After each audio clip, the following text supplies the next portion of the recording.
Superman படத்துல இருந்து ஒரு சில இன்ட்ரெஸ்டிங்கான விஷயங்கள் நம்மளுக்கு பத்தி கிடைச்சிருக்கு. அதுவும் அந்த படத்துல இருந்து ஒரு ப்ரீக்வல் நாவல் ரிலீஸ் பண்ணிருக்காங்க. அதுல இருந்து அந்த 3 இன்ட்ரெஸ்டிங்கான விஷயத்தை நம்ம எடுத்தோம். ஃபர்ஸ்ட் இந்த படத்துல நம்ம சூப்பர்மேன் கூட சண்டை போட போற அந்த கைஜுன்றது நம்ம எல்லாம் கெஸ் பண்ண மாதிரி நம்ம லெக்ஸ் லூதர்ட்டே அது அனுப்பப்பட்டதுதான். அதுவும் சூப்பர்மேனோட சூப்பர் பவர் லிமிட்ஸை தெரிஞ்சுக்கிறதுக்காகவா லெக்ஸ் லூதர். அந்த கைஜுன்றது ஸ்டார்டிங்ல ரொம்ப ஒரு குட்டி கைஜுவா இருக்குமா. செம ஃபாஸ்டா அந்த கைஜு ரொம்ப மிகப்பெரிய கைஜுவா வளர்ந்துருமா. இந்த கைஜு வர்சஸ் சூப்பர்மேன் அந்த ஃபைட்னால மெட்ரோபாலிஸ் ஹெவியா டேமேஜ் ஆக போகுது. மொத்த கெட்ட பேரும் சூப்பர்மேன் மேலதான் எனக்கு தெரிஞ்சு வரும்.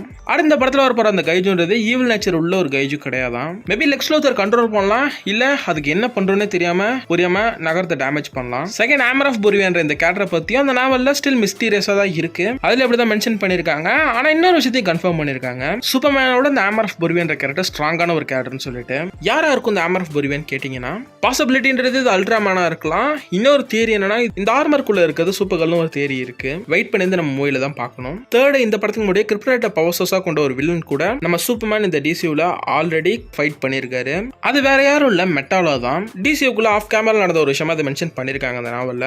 அந்த நாவல் இந்த படத்துல பேர போற எல்லா கேரக்டர்ஸ்க்கான பேசிக்கா எல்லாருக்கான டீடைல்ஸுமே அதுல இருக்கு. குடிச்சிக்கிறது ஒரு ஃபுல் வீடியோ நம்ம பார்ப்போம்.